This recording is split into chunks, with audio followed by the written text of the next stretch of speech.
क्रूस के ऊपर चढ़ाकर किसी को मौत देना इंसान के द्वारा तैयार किए गए सबसे बुरे तरीकों में से एक था। इस तरीके को खास रूप से अपने शिकार यानी अपने क्रिमिनल को एक धीमी और दर्दनाक मौत से प्रताड़ित करने के लिए एक बनाया गया था, तैयार किया गया था। ये एक सिंबल के रूप में भी काम करता था उन लोगों के लिए, एक चेतावनी के रूप में जो इस रास्ते से होकर गुजरते थे कि अगर वह रोमी हुकूमत को चुनौती देते या इसकी अव्यवस्था पैदा करते हैं तो उनके साथ भी ऐसा ही हो सकता है।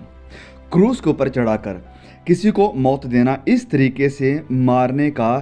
दर्द इतना तीव्र, इतना इंटेंस था कि इसे एक्सप्लेन करने के लिए हमारे पास अंग्रेजी भाषा में, इंग्लिश लैंग्वेज में एक शब्द है और वो शब्द है एक्सक्रूशिएट यानी कष्टदायी। इसका मतलब है बहुत ही तीव्र पीड़ा, बड़ा मानसिक कष्ट, एक मेंटल डिस्ट्रेस, यातना और पीड़ा देना।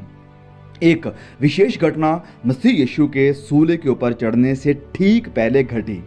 जिसे अक्सर पढ़ा तो जाता है लेकिन इसके ऊपर बहुत ही कम ध्यान दिया जाता है। इसे करीब से देखने पर हम देखते हैं कि ये घटना हम सभी के लिए महत्वपूर्ण अर्थ यानी मीनिंग रखती है और इसका जिक्र चारों सुसमाचारों में हमें देखने को मिलता है,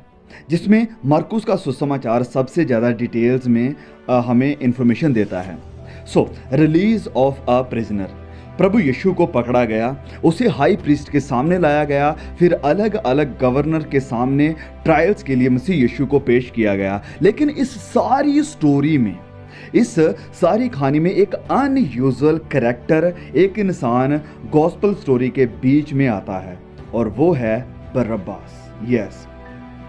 उस समय में पिलातुस के लिए फसह यानी पासओवर के दिन एक कैदी को रिहा करने की, आज़ाद करने की एक परंपरा थी, एक कस्टम था और हर साल पासओवर पर एक मुजरिम को आज़ाद किया जाता था। हम इसके बारे में पढ़ सकते हैं मरकुस अध्याय 15 और उसके वचन 6 में। तो इसलिए मसीह यीशु के जब ट्रायल्स हो रहे थे तो परंपरा के अनुसार, कस्टम के अनुसार पिलातुस ने बरअब्बास को और मसीह यीशु को रिहा